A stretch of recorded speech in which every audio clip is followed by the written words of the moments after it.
Assalamualaikum Pak Mafi. Mohon maaf ya Pak mengganggu waktunya sebentar. Saya dari JGP Angkatan 10 sedang melakukan wawancara untuk kegiatan kami ya Pak. Saya di sini mau menanyakan ke Pak Mafi ya terkait kasus pembulian di sekolah dasar ya Pak yang sekarang sedang marak untuk di berita-berita ya Pak. Boleh saya mengajukan beberapa pertanyaan Pak Mafi? Silakan. Oke. Semoga jawaban-jawaban saya bisa membantu Pak Siatun dalam menyelesaikan tugas angkatan 10. Oke. Terima kasih ya Pak. Sebagai kepala sekolah SD Karangsari 2, apakah Bapak pernah menghadapi kasus yang seperti tadi Pak, misal pembulian di sekolah? Terus bagaimana Bapak menangani kasus tersebut Pak? Jadi begini ya, Bu Asiatun, saya pernah menghadapi situasi di mana seorang siswa kelas 3 itu menjadi korban pembulian oleh teman-temannya. Dan tentunya hal ini menimbulkan keprihatinan bagi kami di sekolah dan juga membuat kami berpikir bahwa kami harus segera menangani kasus ini serius. Oke Pak, seperti kami ya Pak. Terus bagaimana respon Bapak terkait kasus pembulian ini Pak? Yang pertama tentunya saya mencoba memahami dinamika yang terjadi dalam kasus tersebut. Tentunya ini melibatkan paradigma individu melawan kelompok, di mana kami juga perlu melihat kondisi psikologis dari siswa yang dibully dan juga melihat kepentingan-kepentingan dari kelompok yang melakukan pembulian. Terus apa yang menjadi alasan dibalik pembulian ini Pak? Setelah saya melakukan wawancara dengan siswa-siswa tersebut dan juga berkoordinasi dengan rekan-rekan guru, ternyata pembulian itu terjadi karena ada ketidaksetaraan perilaku dan juga ada rasa ketidakadilan di antara mereka. Jadi bisa disimpulkan bahwa ini merupakan paradigma rasa keadilan melawan rasa kasihan yang sangat dominan. Bagaimana langkah-langkah penyelesaian Pak Mafi dalam mengambil keputusan saat itu Pak? Pertama, kami akan menunjukkan fakta-fakta yang relevan dengan situasi di kasus ini, termasuk melibatkan siswa, guru dan juga orang tua. Kami akan melakukan pengujian benar salah dengan uji legal, uji regulasi, uji publikasi maupun uji panutan. Memang ya Pak, dalam segala penyelesaian masalah di sekolah memang kita harus melibatkan orang tua ya Pak, karena anak kadang memang mengadunya ke orang tua itu beda dengan yang terjadi ya Pak. Terus apakah ada paradigma yang diuji dalam proses penyelesaian kasus ini Pak?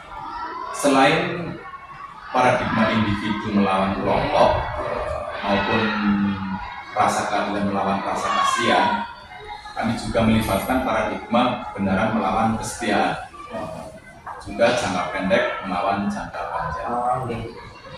Bagaimana prinsip resolusi yang diterapkan dalam penyelesaian kasusnya Pak? Kami mencoba melakukan investigasi opsi trilema, mempertimbangkan kepentingan siswa yang menjadi korban, siswa yang menjadi pelaku, dan juga menciptakan lingkungan sekolah yang aman. Kemudian kami mengambil keputusan berdasarkan prinsip berpikir berbasis hasil akhir, berbasis peraturan maupun berbasis rasa. Apa yang menjadi tantangan dalam pengambilan keputusan Pak? Tantangannya itu bagaimana itu Pak? Tantangan utama ketika kami mengambil keputusan ini, kami harus bisa menyimbangkan kebutuhan individu siswa yang menjadi korban maupun kepentingan kelompok yang melakukan pembulian. Selain itu, saya juga harus bisa memberikan rasa keadilan kepada mereka dan juga memberikan sanksi efektif yang akan membawa perbaikan terhadap mereka. dengan tantangan seperti itu pasti ada prosedurnya ya Pak. Lalu bagaimana prosedur atau langkah-langkah selanjutnya setelah pengambilan keputusan sendiri itu Pak?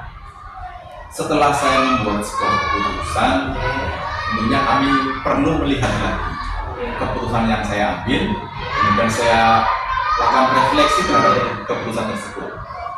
Selain itu kami juga berkomunikasi dengan orang tua, wali murid, siswa-siswa tersebut, agar kami juga bisa memberikan pemahaman mengenai langkah yang kami ambil, dan kami juga butuh kontribusi mereka untuk menyelesaikan kasus ini. Apakah ada pembelajaran khusus ya Pak ketika Bapak dalam menangani kasus ini, mungkin dapat membagikan dari pengalaman pengambilan keputusan itu Pak? Pembelajaran utama yang bisa saya ambil dari penyelesaian kasus ini, bahwasanya tentunya kita itu perlu mengadakan komunikasi antara orang tua, guru, siswa, maupun wali murid untuk menyelesaikan kasus-kasus ini. Terima kasih ya Pak, terima kasih banyak atas waktunya ya Pak, pengungkapan dan informasi yang sangat berharga ya Pak terkait penanganan kasus pembulian di SD Negeri 02 Karangsari ya Pak. Mungkin dengan kita sharing kayak gini ya Pak, bercerita-cerita, memberikan pencerahan tentang betapa pentingnya kerjasama dalam menciptakan lingkungan sekolah yang aman ya Pak. Tidak hanya kita bekerja sendiri ya Pak, kita perlu kerjasama. Sama-sama, Bu Asiatun. Semoga dialog ini selain sebagai bagian dari proses kegiatan pendidikan guru angkatan 10, mudah-mudahan dialog ini juga bisa menjadi sumber informasi bagi teman-teman lain untuk menangani kasus pembulian serupa. Insya Allah. Kami sangat menghargai ya Pak dedikasi dan tindakan nyata yang dilakukan Pak KS sendiri ya, KS dari SD Negeri 02 Karangsari. Upaya-upaya tersebut itu dapat menjadi inspirasi ya Pak untuk sekolah lain. Mungkin nanti juga bisa saya implementasikan di sekolah saya ya Pak. Saya sekali lagi ucapkan terima kasih Pak sudah mengganggu waktunya.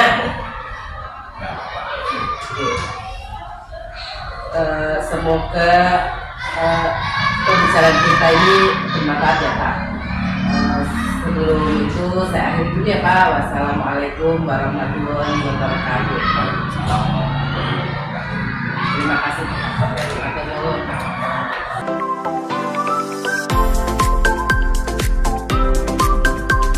Assalamualaikum Pak Irfan. Mohon maaf mengganggu waktunya ya Pak. Sebentar, saya mau sedikit bercerita sama Pak Irfan ya. Bertanya-tanya, saya CGP dari Angkatan 10 sedang melakukan tugas wawancara terkait dengan kriteria KKM di SD Panjenengan ya Pak. Itu dalam konteks kurikulum merdeka di sekolah dasar. Boleh saya mengajukan beberapa pertanyaan Pak? Waalaikumsalam warahmatullahi wabarakatuh. Tentu saya siap membantu Ibu, silakan bertanya Ibu Asih. Oh iya, terima kasih waktunya ya Pak. Siap. Sebagai kepala sekolah di SD 3 Batur Sari, apakah Bapak pernah menghadapi di mana banyak siswa yang tidak dapat memenuhi nilai sesuai dengan KKM yang sudah ditentukan sekolah Pak? Tentunya seperti itu ya Bu Asih. Dalam implementasi kurikulum merdeka, kami pernah menghadapi tantangan di mana sebagian siswa sulit mencapai KKM itu, terutama yang sudah ditetapkan. Oke. Terus bagaimana respon dan tindak lanjut dari Pak Irfan sebagai kepala sekolah dalam menangani situasi yang seperti itu Pak? Kami memulai dengan melibatkan paradigma individu lah, ya. Kami mencoba memahami apakah ada perbedaan pemahaman antara siswa secara individual, atau apakah ada nilai dinamika kelompok yang mempengaruhi sebagainya. Iya Pak. Jadi perlu pemahaman ya Pak. Terus apalagi apakah ada faktor-faktor tertentu yang menyebabkan sulit mencapai KKM Pak?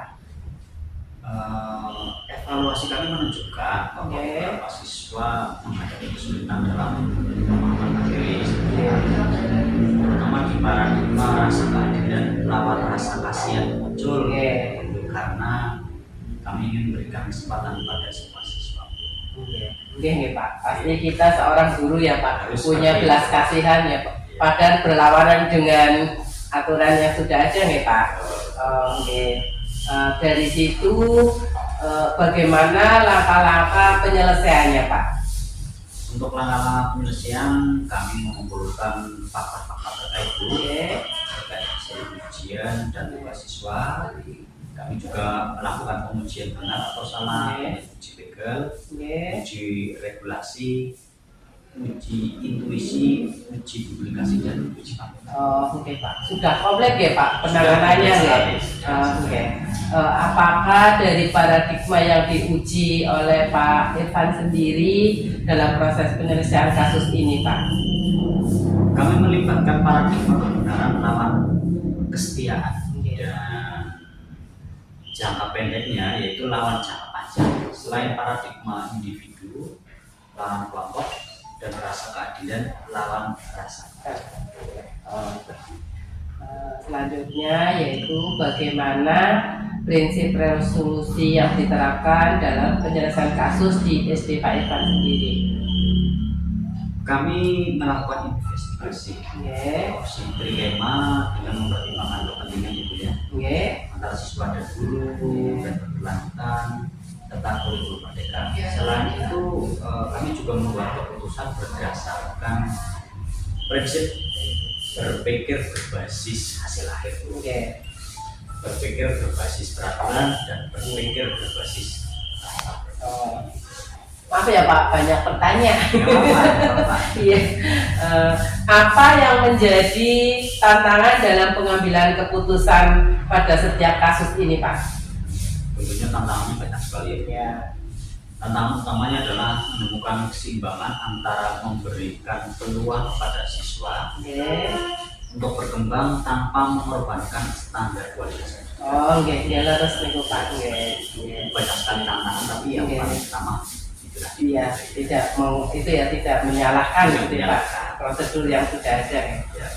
Lalu bagaimana prosedur atau langkah-langkah selanjutnya setelah pengambilan keputusan itu Pak? Kami melihat tadi keputusan tersebut dan merefleksikannya bersama tim pengajar.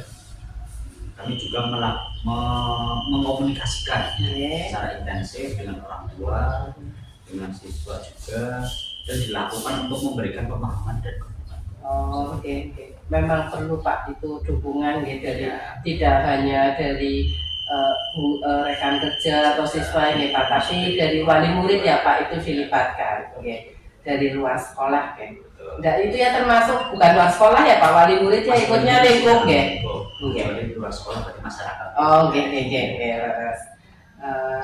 Adakah pembelajaran khusus yang Bapak dapat bagikan dari pengalaman ini, mungkin biar saya bisa, pengalaman di SD-nya Pak Irfan itu seperti ini, mungkin bisa diimplementasikan di SD kami Pak.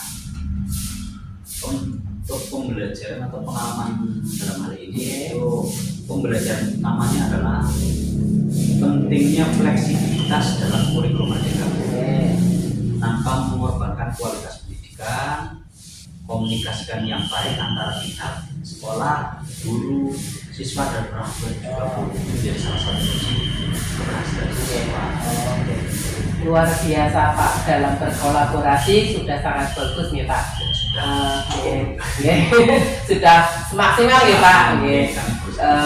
Terima kasih untuk waktu dan wawasan dari Pak Irfan ya, sangat berharga untuk kami calon guru penggerak ya Pak, yang suatu saat bisa menjadi pemimpin ikut kayak Pak Irfan